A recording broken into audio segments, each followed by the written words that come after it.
Good morning, y'all. Welcome to the channel. I am King Smash. Welcome to my channel where we talk about all things gaming, Dragon Ball, Super Smash Brothers specifically, but anime, gaming, anything in that realm, all things nerd like, geek like. That's what we're here to do. Today, I got to talk about something going on in the gaming industry that's been taking YouTube by storm, and everybody's talking about it. Man, look, we got to talk about what's going on in the gaming world and what's going on in the gaming industry and all of that. And we just got to talk about it. So first off, if you haven't already, go ahead and hit like and subscribe. Hit that bell notification so you don't miss any of my videos that I upload. I do want to apologize that I haven't been able to upload in the last couple weeks or so. Life has been very busy as my wife and I prepare for our newborn son. So yeah, like I said, I apologize for that. But you know, we're just going to keep it going. So first things first, I like to go over here and see what's going on DBS Hype. I go to DBS Hype here on Twitter. This guy, he's basically the guy when it comes to any kind of update on Dragon Ball content, any kind of new thing coming out, anything that has came out, or anything like that, man. But I usually go to his channel. So let's go over there to, like I said, the Hype's channel and see what he got going on. And just check out what's going on in the world of Dragon Ball. Look what's going on right here. Late Tetsuya, I'm not going to try to butcher his name. Nagamine? Nagamine? The director of Dragon Ball Super Broly has been honored with the Global Impact Award at the 10th Crunchyroll Anime Awards. He also received a tribute at the show. Big ups to that man. DBS Broly was the truth when that movie came out. It really was. Speaking of DBS Broly, you got Gogeta and Broly right there. Yeah, that's straight. Let's see what else is going on.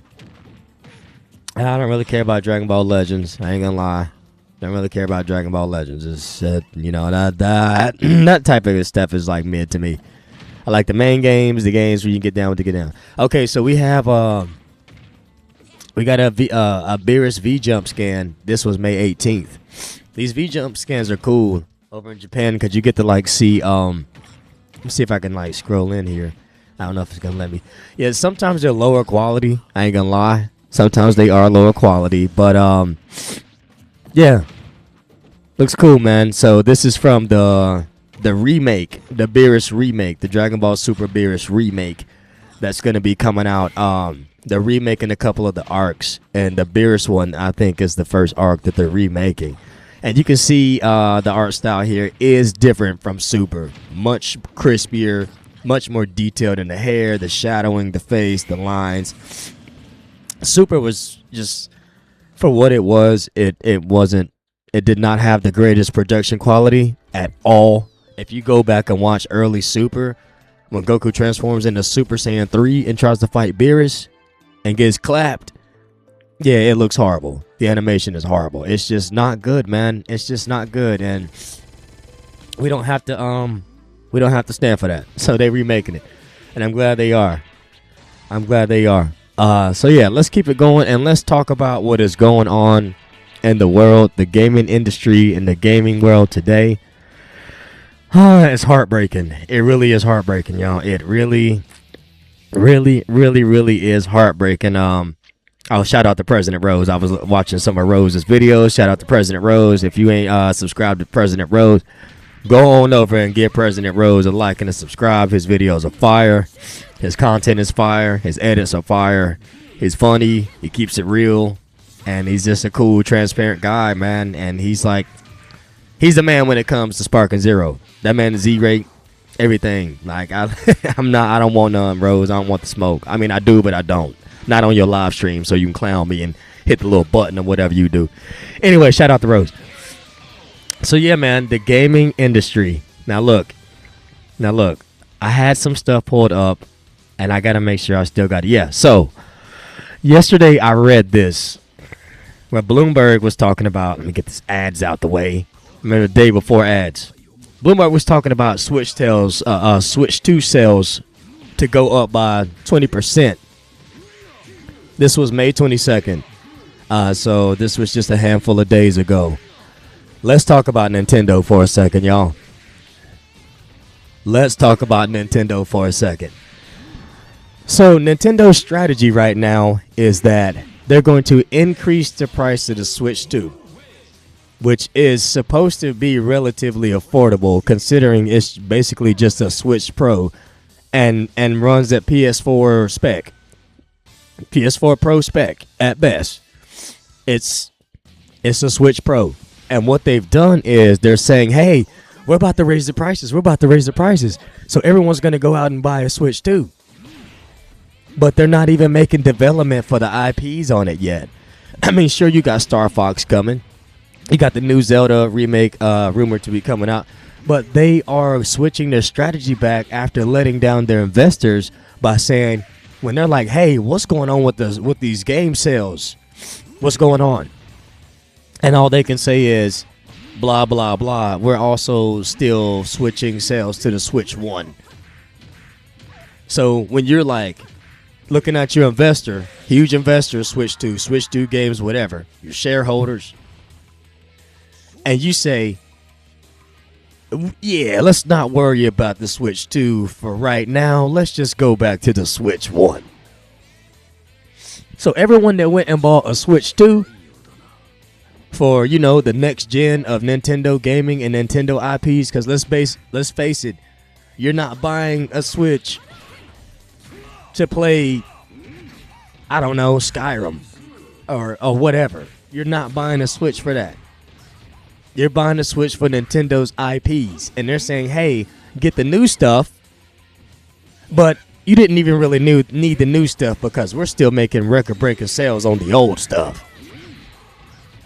And Nintendo has done this before. Nintendo did this back in the 90s. Nintendo did this back in the 90s with the NES. And they also did it with the Super Nintendo. When the NES came out, it took the world by storm. As it should have. It was amazing. When the Super Nintendo came out, and they were competing with Sega at that point, the Super Nintendo, they were saying, hey, yeah, Super Nintendo, new next-gen console, Super Mario World, which was amazing. But they also realized that in the Western market, right here in the States, the NES was still a very prominent and pronounced console. It was in a large percent of people's homes. Still, they were still making games for it. There were still games coming out for the NES right alongside the Super Nintendo. But the only difference was back then is your Super Nintendo could not play NES games. So there was still a strong market for the NES to thrive in because there were games you could not play on the Super Nintendo that were still on the NES. Plus, if you still had an NES, boom, you still got that. But your SNES, your Super Nintendo couldn't play regular NES games. So it wasn't exactly the same. Whether you have two systems, one an upgrade from the other, which the Super Nintendo was an upgrade, but they still cross-connect, they still cross-talk, they still work together. Why am I going and buying the Switch 2 right now just to play Donkey Kong Bonanza? Sorry, allergies. Just to play Mario Kart World. No. My Switch 1 still works just fine.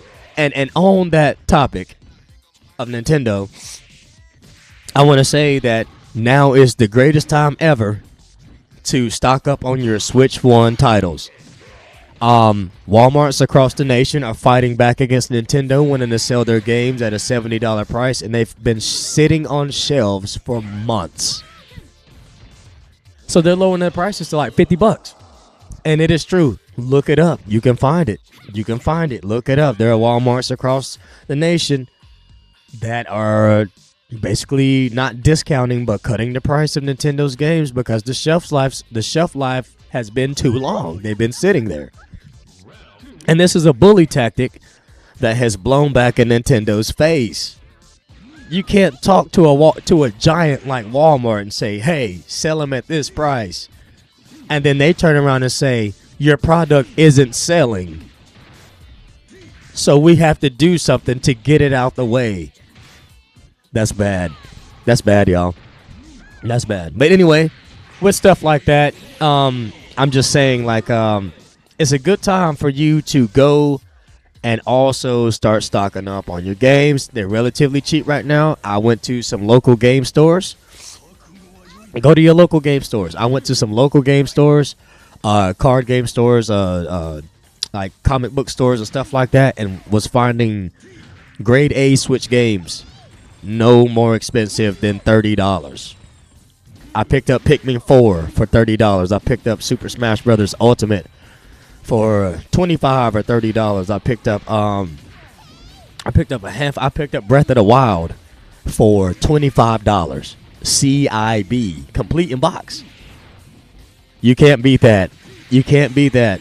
And these guys want you to have a subscription. Then they want you to have another subscription on top of the subscription to play the games that you're pulling on your nostalgia strings for.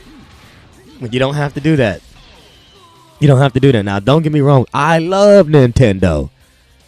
I had Nintendo my whole life. I love Nintendo. But their business practices are anti-consumer. Anti-fan base, anti-consumer. You know, think about these things. And it's going on all across the gaming industry. It's not just Nintendo. It's also Sony. Sony has increased the price of the PS5. After tax, you're paying over $700 for a console that is going to not phase out, but they're already going to start development for their next gen. So why are we not doing that? Why are we doing that? I can tell you why. It's just to make money. It's just to make money. Just to make money. So, look, we're going to have another console war. That's what's going to happen. Valve's going to drop their, the Steam box or whatever, or their console, and it's going to break up the monotony of making you pay through subscriptions for an ISP that you already paid for. It's going to break up the monotony of things not being cross-platform, you not being able to mod, you not being able to have ROM hacks, you not being able to do this, you having to sign in for every little thing you do. It's going to tear that apart. And Microsoft, Xbox caught on to this quick. Their new president is doing an excellent job of listening to the consumer base, listening to the customer, listening to the people that make you rich. Gaming shouldn't be classified as a luxury hobby. Gaming was never a luxury hobby. Now, don't get me wrong. I say that while living in a first world country, but we have luxuries that most people in the world, can't afford, and we just have that, And hey, what's up, everybody? That's not to say anything against us or anything against them. It's just to say it's just video games. We shouldn't be going broke and be getting done like this. It's kind of the same way that governments do, like, their economies and do, like, businesses and taxes and stuff like that, where they just take, and you're not really seeing a lot get done. Well, that's what's happening here. That is 100% what's happening here, is they want to take money. Sony's about to make it so you have to age verify yourself every, I think, 2 weeks to have access to the content you've already purchased and or downloaded. So I'm paying $700, $800 for the console, the subscription, which went up, the price of games, which went up, and then you're telling me after I pay all of that, you want me to check in with you every 2 weeks with age verification and ID verification to play what I've paid for? No, man, that's not cool. That's anti-consumer. Those are bully tactics. And I don't like that. I don't like those practices. I just don't think they're cool.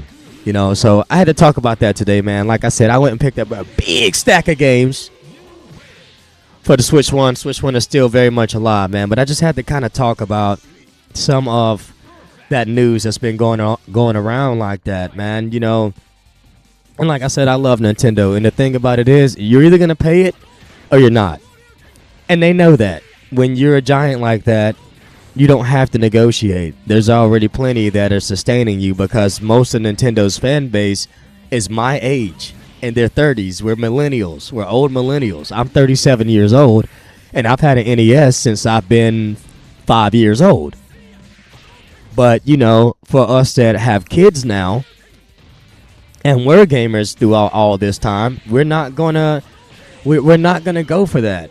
We're not gonna go for that. We're not gonna spend thousands and thousands and thousands of dollars on console subscriptions, all of that stuff for a kid that's just gonna play Minecraft or Roblox. We're not doing that, you know. So look out for the things that's going on in the industry. There are ways around being able to game, being able to have your fun, your entertainment, and not go broke. Like I said, the key to this right now is your local game stores. Your local game stores. Your mom and pop game stores. Go there. Go there and find your treasures. Now is the time. Physical media is a thing that we do still have right now. You know, but it is going to phase out. It's going to phase out. Physical media is going to phase out, y'all. It's going to phase out. So if you're a collector or you own a store or anything like that, now is the time for you to capitalize on getting your stacks up, getting your collection up. You know, back in the day, it was a cool thing to see how many games you had in the stack. You had a collection, a library, like a person that collects books. And now we're just moving into this day and age, the digital day and age of gaming like this, subscriptions, cloud gaming, cloud stuff, cloud computing, where, you know, you lose that. You lose that that collector factor because you don't truly own anything anymore. There are some, I mean, you have subscriptions, yeah. You have Game Pass, yeah. And Game Pass is great. I have Game Pass, and I have NSO. But if I don't have internet, what good is it? What good is it? If, you know, sure, I have a Switch, but if the power goes out and, you know, the internet goes out and, you know, I have games on subscriptions, I can't use them. But you know, and that's just one of the things that I don't like. I want to be able to access what I want when I have it, how I want to, without barriers, without restrictions, without microtransactions, without paywalls, without any of these things, man. It didn't used to be like this, but I do understand from a business standpoint that gaming is a multi-billion-dollar, you know, industry. It is. Just like movies, just like any form of entertainment of media. It's the same thing. But what's starting to happen is, instead of over time consoles going down, they're going up in price. They're going up in price. So hold on to your stuff. That's all I really got for today, man. I just wanted to talk about some gaming news, primarily Nintendo. Be looking out for some Smash Combo videos, and I'm going to be starting my playthrough of some Mario games, and I'm also going to be starting my first playthrough of Metroid Prime 4. I'm looking forward to that, y'all. Like I said, man, I'm King Smash, man. Thanks for stopping by the channel. If you heard anything you like, or you like the video, go ahead and hit like and subscribe. And I appreciate y'all stopping by. And I will see y'all soon. Be looking out for some live stream play, some combo vids, and some more news on gaming, man. And I'm up out of here. Peace, love, and chicken grease, baby.